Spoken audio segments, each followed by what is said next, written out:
तभी भी परमात्मा था, उस समय भी जुगाती रखता।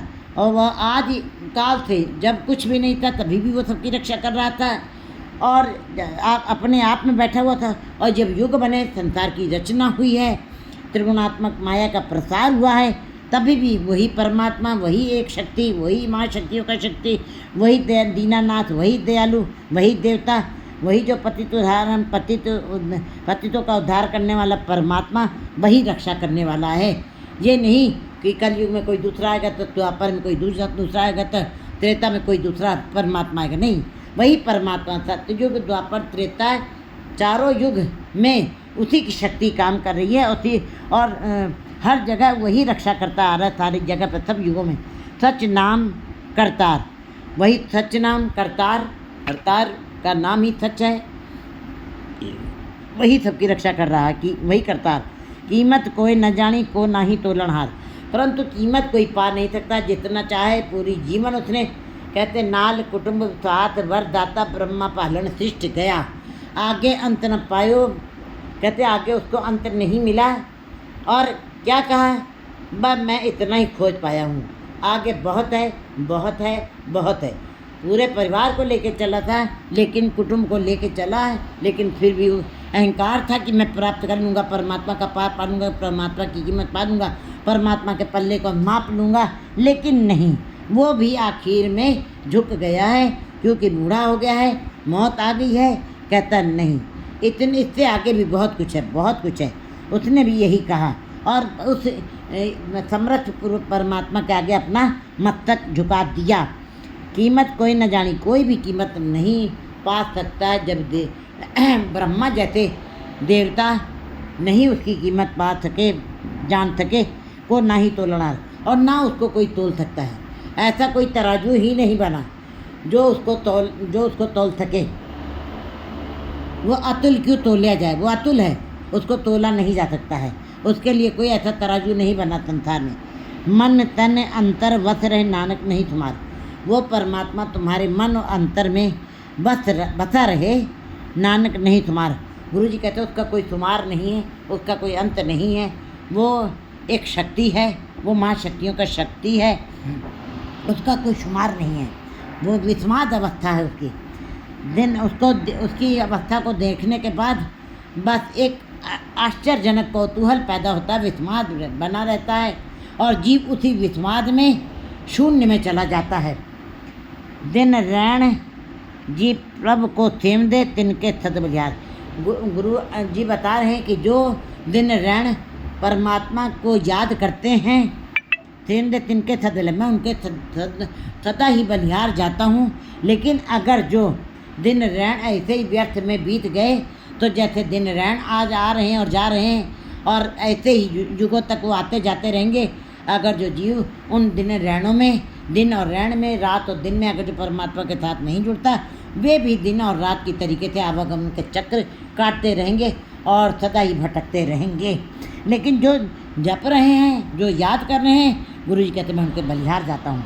संत आराधन सद सदा सबना का बख्शिंद, संतों के साथ बैठ करके उसकी आराधना करनी चाहिए, क्योंकि उसकी आराधना केवल सत्संग में की जा सकती है, संतों के साथ जुड़ के की जाती है, अच्छे लोगों की संगत में की जाती है, सज्जन पुरुषों की संगत में ही जा कर के सदा सदा उसको उसकी आराधना करनी चाहिए। और वो फिर जो आराधना जो करते हैं जब, सदा सदा सबना का बख्शिंद, और वो सबको बख्श देता है।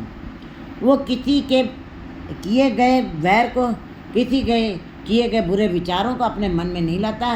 वो निर्लेप है, उसके अंदर कोई तमा नहीं है, उसके अंदर कोई लालच नहीं है, उसके अंदर कोई, वो निर्लेप है।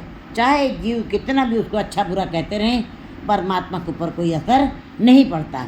ना परमात्मा जीवों के जन्म पे छट्टी करता है, खुशी करता है, ढोल बजाता है, नगाड़े बजाता है, और ना ही मरने पे गम करता है। वो सदा ही निर्लेप है।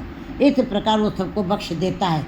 जीव पिंड जिन साजिया करके पद तिन जिंद, परमात्मा ने सारे जीवों को बनाया, 84 लाख जूनियों में मनुष्य देही को सर्वश्रेष्ठ बनाया है। उसने स्त्री पुरुष की रचना इतनी सुंदर ढंग से की है कि हर अंग में उसने रस डाल दिया है।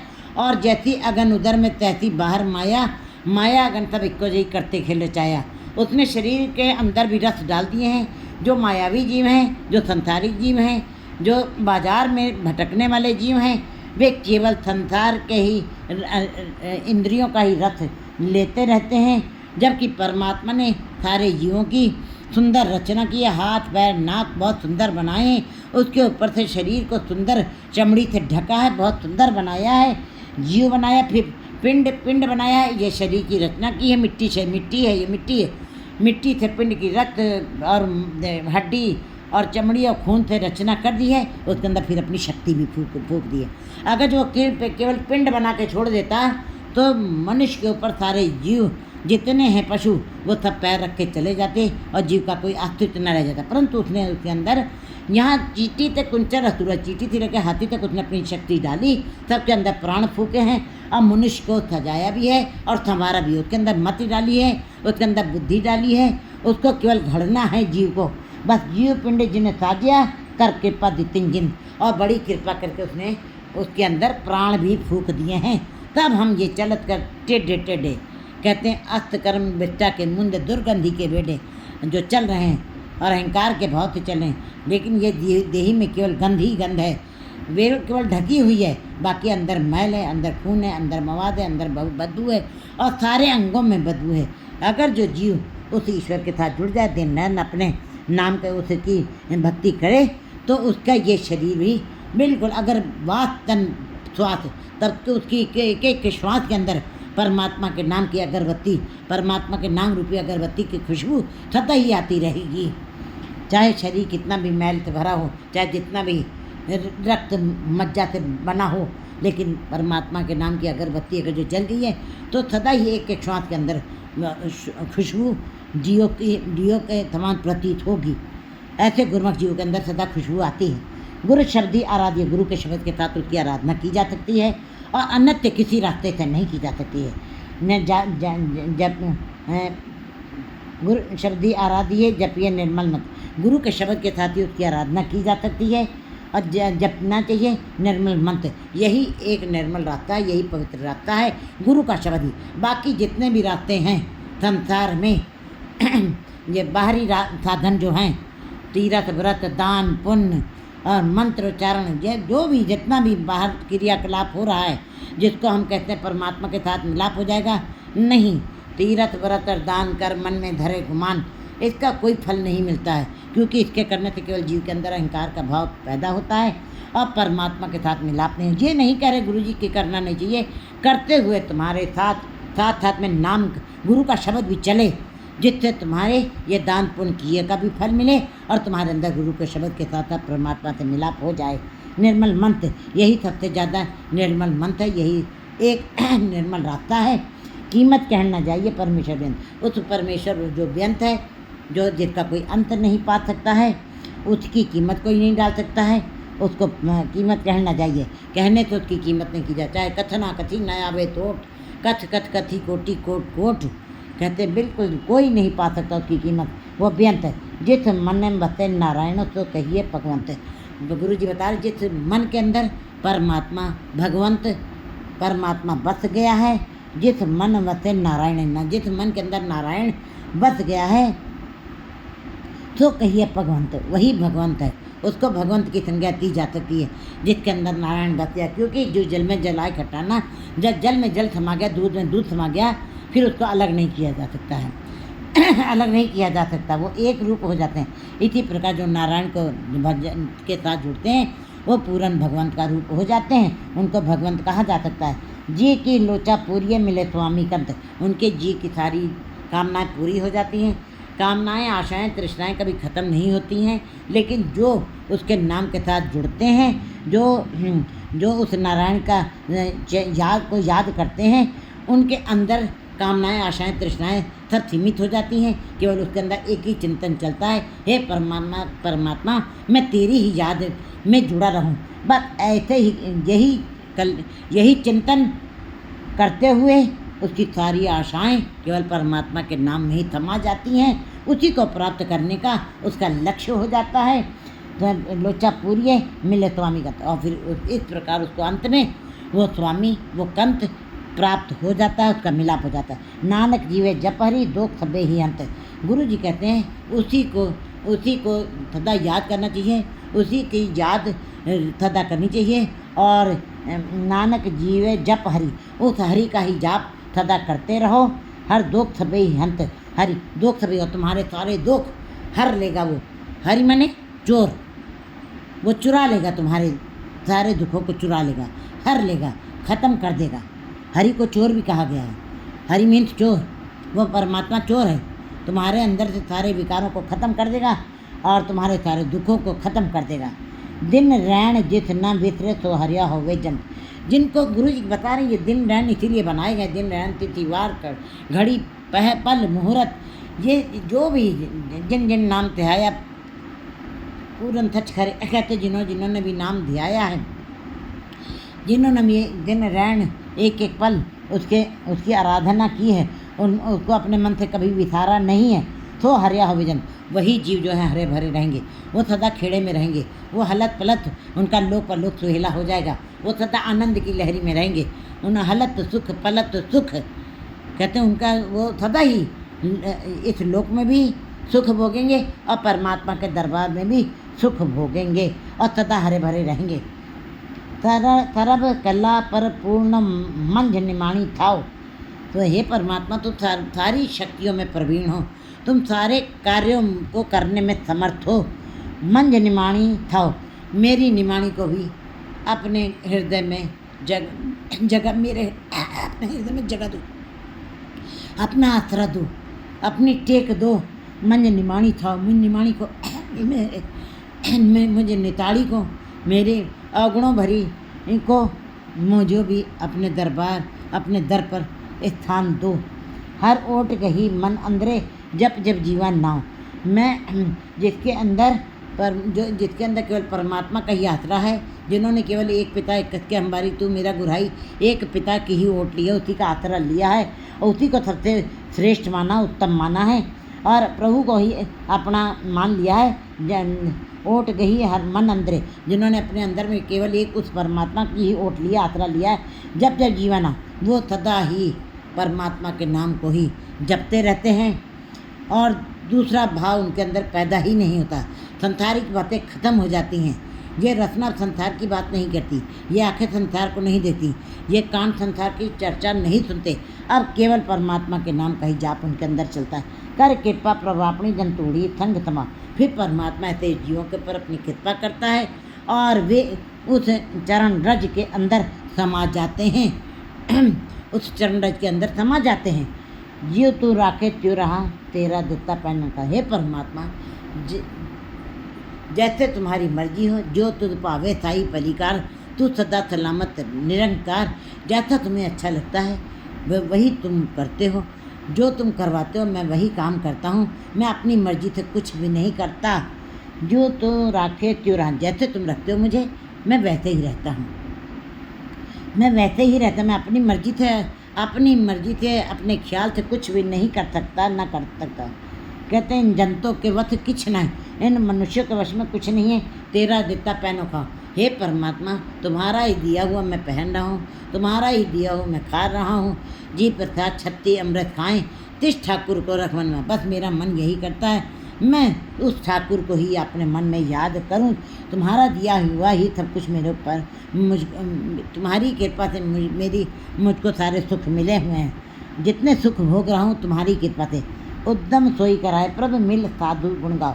बस इतना उद्यम करा देना, इतनी चेतना दे देना, इतनी प्रेरणा दे देना, इतनी जागृति मेरे अंदर डाल देना। उद्यम सोई कराए, ऐसा उद्यम कराना, वही उद्यम करवाना, वही कार्य करवाना। प्रभु मिल साधु गुण गाओ कि मैं, हे प्रभु, वही उद्यम कराना, वही कार्य कराना, उसी कार्य के लिए प्रेरित करना जिससे मैं साधुओं के साथ मिलके तेरे गुणों का गान कर सकूं। मुझको गुरु के साथ मिलाना, मुझे संतों के साथ मिलाना, मुझे अच्छी संगत में रखना, मुझे गुरुमुखों की संगत में रखना, जिससे मैं तेरे गुणों का गान करता रहूं। कुका दूजी छाए ना सुझे ही कितने कुकन पाओ। जब जीव हर दम उसी के गुणों का गान करता है, अपने मन में उसी की कामना करता है कि मैं तुम्हारे ही होठ लूँ, तुम्हारी चर्चा करूँ, मेरा मन तुम्हारे साथ ही लगा रहे और दूसरी बात मेरे अंदर न चले, तो फिर ऐसे जीवों के अंदर दूसरी बात आती भी नहीं है। संसार की बाजार की बात, परिवार की बात खत्म हो जाती है। कहते हैं प्रभु इन संग तोड़ उन संग जोड़ी, फिर संसारिकता खत्म हो जाती है और निरंकार का भाव पैदा हो जाता है। फिर जीव जो है प्रभुता की तरफ नहीं, प्रभु की तरफ ध्यान लगाता है। फिर जीव परिवार की तरफ नहीं, परमात्मा की तरफ जोड़ लेता है। फिर जीव संसार की तरफ निगाह नहीं लेता, निरंकार के साथ जुड़ जाता है। दूजी छाए ना तुझे, फिर अब दूसरी जगह वो जाने को सोचता भी नहीं, उसके अंदर ये विचार भी पैदा नहीं होते हैं कितने कूकन पाओ, मैं कहाँ पे जाके अपना कूक पुकार सुनाऊँ, मैं कहाँ पे जाके अपने मन की वृथा को पुकार के किसी आगे कहूँ, मेरे पास कोई दूसरा स्थान भी नहीं है। तुम ही सब कुछ करने वाले हो, तुम्ही सारे मेरे दुखों को दूर करने वाले हो। अज्ञान विनाशन तम हरण ऊँचे अगम अमाओ, हे परमात्मा वो अज्ञानता को दूर करने वाला है। अज्ञानता अंधेरा है, अज्ञानता भटकना है, अज्ञानता दुख है, अज्ञानता जीव को बेचैनी देता है। जैसे अमावस की रात जीव को ठोकर देती है, अपने ही घर में हम रखे हुए सामान से भी ठोकर खा जाते हैं। इसका मतलब अमावस की रात में आंखें होते हुए भी सामान अपने तरफ से रखे हुए सुसज्जित सामान रखा हुआ भी फिर में हमें ठोकर लग जाती है। इसका मतलब अगर जो रात का अंधेरा है तो जीवन में शरीर को कष्ट होता है, लेकिन अगर जो आँखों के आगे भटकना है अज्ञानता है और परमात्मा द्विभाव में अगर जो जीव जी रहे हैं, तो कहते फिर रहते जीव सदा के लिए अज्ञानता के अंधेरे में भटकते रहते हैं। उनके जीवन में सदा के लिए ही तम हरण वो अंधेरा बना रहता है। लेकिन परमात्मा गुरु जी बता रहे हैं कि जो जीव परमात्मा के नाम का आसरा लेते हैं, आधार बनाते हैं, उनको वो प्रभु तो यही कहते हैं मेरे लिए कोई दूसरा स्थान भी नहीं है, मैं सुझाई नहीं देता, मैं कहाँ पे जाके अपने दुखों को कहूँ और मैं अपनी अज्ञानता किसके आगे मैं विवरण दूँ, कैसे दूर करूँ, विनाश करूँ उस अज्ञानता का, कैसे उस अंधेरे का अज्ञानता रूपी अंधेरे को कैसे दूर करूँ, भटकना कैसे दूर करूँ, क्योंकि वो तो सदा के लिए जीवन में बनी रहेगी। ऐसे अंधेरे को, ऐसे गुबार को, विकारों रूपी गुबार को जो परमात्मा के साथ मिलाप नहीं होने देते हैं, कैसे दूर करूँ? वो परमात्मा अज्ञान को दूर करने वाला है, बिना और ये अज्ञानता के अंधेरे को, गुबार को दूर करने वाला है, ऊंचा है, सबसे ऊंचा है वो मेरा परमात्मा। राजाओं का राजा है, महाराजाओं का महाराजा है और वो सबसे ऊंचा है, मेरा प्रीतम है। अगम अमाओ, वो अगम है, उसकी गहराई कोई माप नहीं सकता है और वो सबके ऊपर अपनी कृपा करने वाला है। मन बिछड़िया हर मेलिए नानक है तो। गुरु जी बता रहे हैं कि मेरे जीवन में यही मेरे जीवन का उद्देश्य है, कि यही जीवन का मुद्दा है कि मेरा बिछड़ा हुआ मन, क्योंकि पहला दुख ही जीव स्त्री का परमात्मा के साथ बिछोड़ा है। अगर जो जीव की स्त्री का मिलाप जब परमात्मा के साथ हो जाए तो सारे दुख अपने आप ही दूर हो जाते हैं। लेकिन जीव संसार में रहते हुए निरंकार को नहीं देख पाता है, आँखों के आगे माया का पर्दा होने के कारण सदा अंधेरा बना रहता है, इसलिए बिछड़ाता है। मन बिछड़िया हर मिलती, लेकिन मन बिछड़ा हुआ ये मन हरि के साथ मिलाप करके मिल सकता है। मेरे लिए गुरु जी बता रहे कि मेरा जो बिछड़ा हुआ मन है तुम्हारे से, हे हरि मुझको मिला लीजिए। नानक है तो मेरे जीवन का यही उद्देश्य है, मेरे अंदर में यही कामना है, यही मेरे आशा है। सर्व कल्याण चित्त दिन हर प्रति गुरु के पाओ। कहते सारे कल्याण, सारे सुख और अंदर जो है अनहद गाजे, सुन सुन अनहद करे प्रभ गाजे। परमात्मा के नाम को सुन सुन करके अनहद नाद के ये बड़े सारे जो अनंत तरीके के बाजे गाजे परमात्मा के नाम की तूरियाँ शहनाइयाँ अपने आप ही बजने लगती हैं और सब तरीके से कल्याणमय जीवन व्यतीत होता है और रसमय जीवन, खुशियों के साथ जीवन, खेड़े के साथ जीवन उस दिन ही बीतेगा जब जीव दिन और रात हरि के साथ करते रहेंगे। दर्शन परसन थर्सन हर्सन रंग रंगी करतारी दे, तभी ये जीव स्त्री का ये वस्त्र जो है, ये आत्मा रूपी वस्त्र, ये परमात्मा के नाम में रंग जाएगा, उसका रूप हो जाएगा गुरु के पास। लेकिन कैसे होगा? जब वो गुरु के साथ, संतों के साथ, सत्संगत में बैठ करके, सज्जन पुरुषों के साथ बैठ करके उनके चरणों को परस लेगा और गुरु के शब्द के रूपी चरणों के साथ जुड़ करके अपने जीवन को ध्येय बना लेगा, उद्देश्य बना लेगा और उसी के चरण रज बन करके अपने मैं मेरी का त्याग कर देगा। तभी उसके जीवन में सारे सुख अपने आप ही अंदर आ जाएंगे। किसी प्रकार की बेचैनी, दुख, संताप नहीं रह जाएगा। 4:1